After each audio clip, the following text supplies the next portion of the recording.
now face one of their biggest European tests of the season. After a 1-1 draw in Germany, the tie is perfectly balanced. One match, one night, and one chance to go to the Champions League quarterfinals. This is your Arsenal vs Bayer Leverkusen match preview.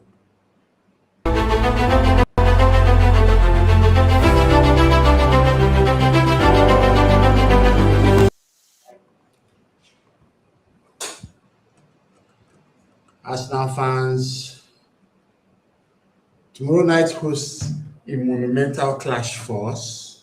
Yes, we have gone past the highs of the victory over Everton. But as you all know, football comes thick and fast. And our next game is going to be against Bayer Leverkusen in the Champions League round of 16 second leg. We went to the Bayer Arena in Germany and got a 1-1 draw, leaving this tie perfectly poised for the return in North London. And this is the kind of night that we dream about. Champions League knockout football, a packed Emirates Stadium, a chance to take another step towards European glory. And remember that if we go ahead of Bayer Leverkusen and win this game, we have a clash against Bodo Glimt or Sporting CP in the quarterfinals. I'm not underrating those teams, but come on, I think if we manage to go ahead of Bayer Leverkusen, we should have enough in the tank to probably reach the semis. But standing in our way is a Bayer team that has shown that they're more than capable of cutting the elite teams. So in today's preview, we're going to look at our recent form, look at the latest threats, look at Arteta's press conference updates, because it's important information that we need to get from there, and of course, look at our preview for the game. So without further ado, I think the best place to start is the Gaffer's press conference. He was asked about the fitness of some key players, Odegaard, Timber, Trossard, and obviously he had some words to share.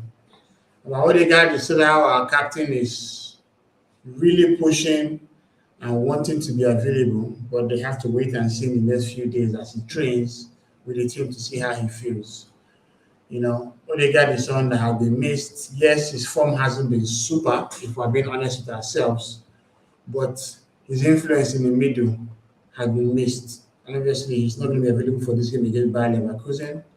Another player who might not be available is Jurien Timber. He was like, he needs to check some information on that. So Trossard, he said that he's okay and he's feeling good. So that clearly means that Trossard can be up for selection. Although I feel this game might come too soon for him. And that key player we need is Ben White, because with Timber out and Mosquera not necessarily an attacking fullback, Ben White is someone that we need for the game. And that was like it's in a better place. He has been very unlucky this season and has some good moments, but we need everybody available. And we know what Ben gives when he's at his best. He feels good. He has trained. So those are some very nice words from the gaffer confirming that some of these key players are available for selection, which is what we want.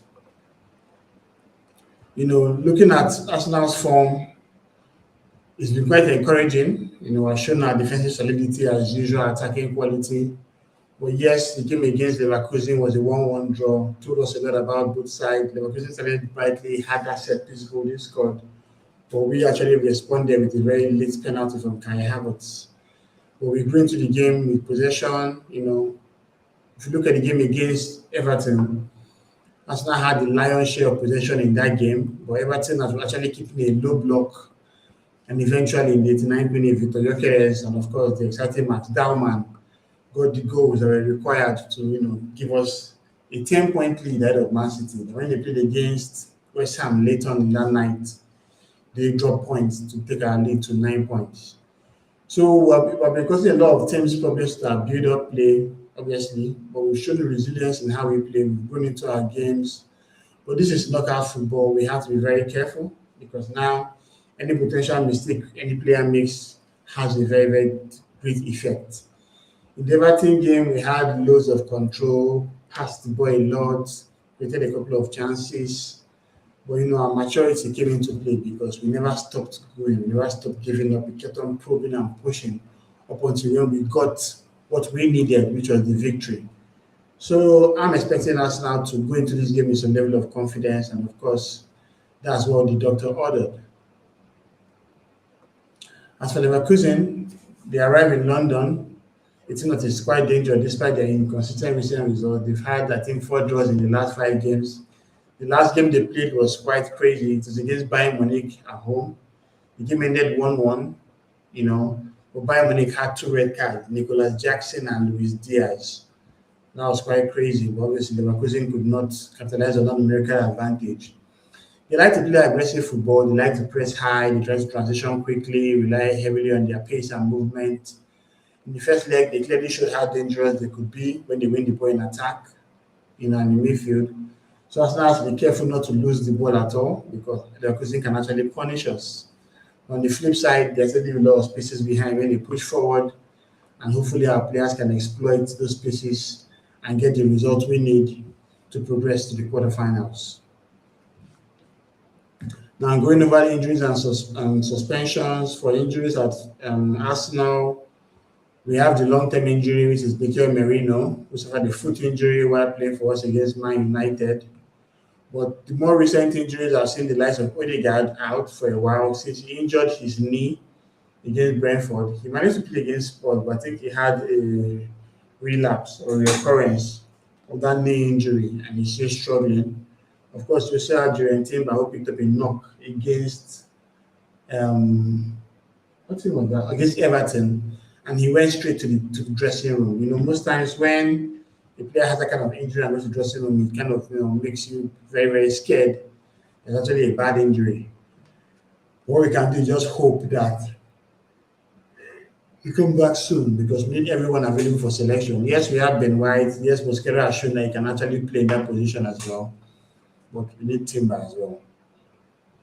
To the visitors, Maflecken is back in training after a long-term knee injury, but this game might come too soon for him. Loic Bade is still out for 1 to 2 more weeks with a hamstring injury. The Brazilian fullback Otto has a knee injury that's going to be out till April. We have Elias Ben Seger, who has an ankle injury that will keep him to the end of March. And the former Real Madrid captain, Lucas Vasquez, has a calf injury that's going to keep him out for a few weeks. So both teams have injuries to contend with, but that's why you have a full squad to select from.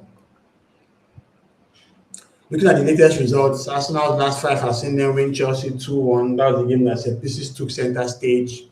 And of course, we had the narrow win against Brighton. Fabian Hutzler was just all about, I don't know, man, he was just making so much noise in the media ahead of the game, trying to create narratives. I know it's last now won a goal from Saka, a long range shot that was blocked by, I think, deflected by Baleba, then he went through the against legs.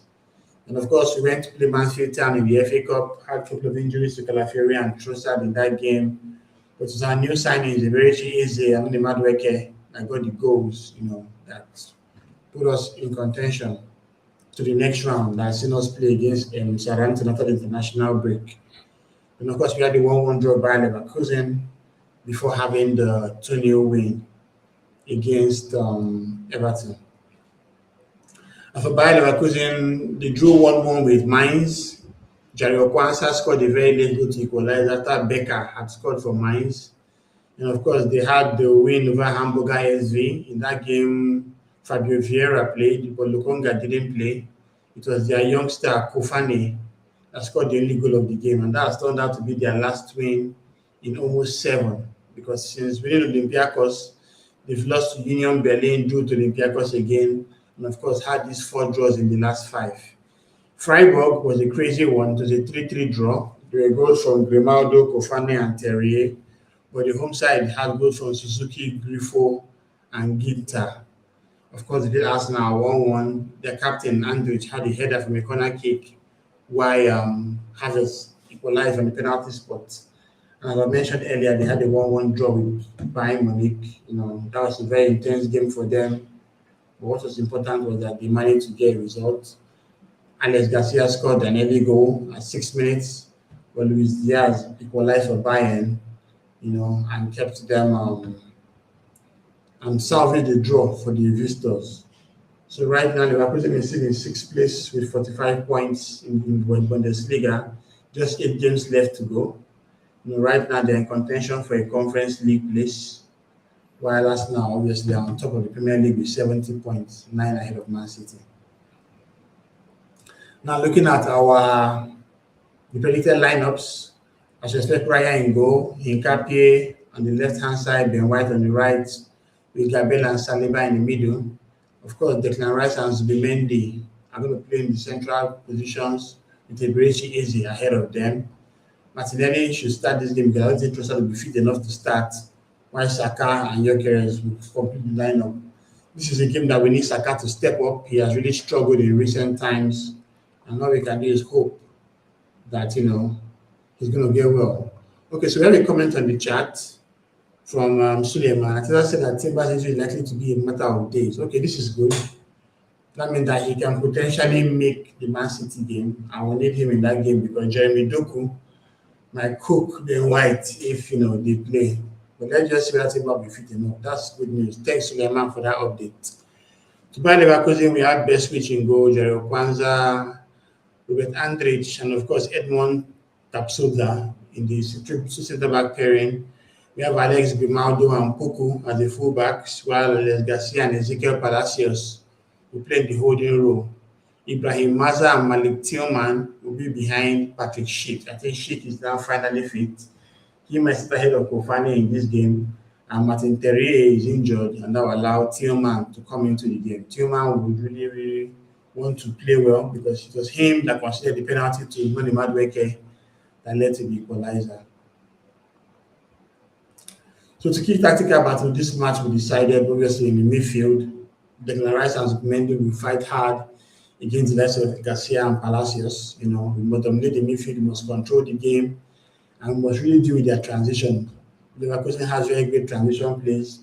They're also very dangerous when they break quickly. They have Grimaldo, who is an excellent crosser of the ball.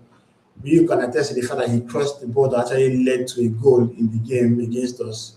So we cannot, put a wrong foot in this game. Rice will be vital. We need him to, hold up in midfield as well as Bimendi. And of course, we need some play from the wide area. Saka is someone that needs to have a good game really soon. He has really been struggling in recent times, and fans are even calling for his head on the spike. But we really hope that he can start turning up because he's someone that is very key and important to us as a player.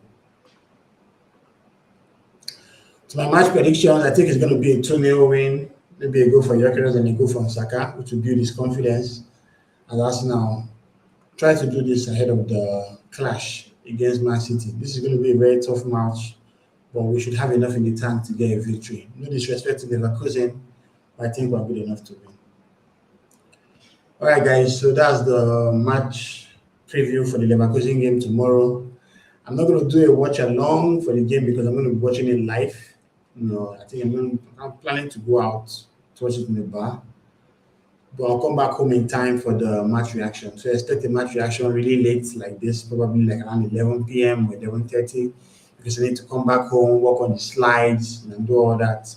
Then, of course, we'll build towards the weekend where we have a big cup final against Man City.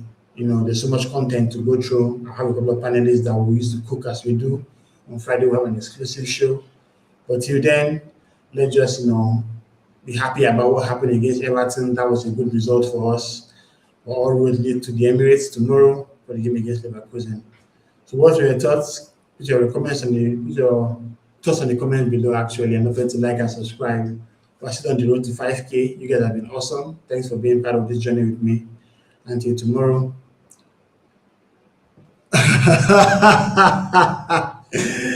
We have Arsenal domination in the building. How you doing, brother? Good to have you here, man. Yeah, I just came off Arsenal All Out. That's the stream from my guy, Rory.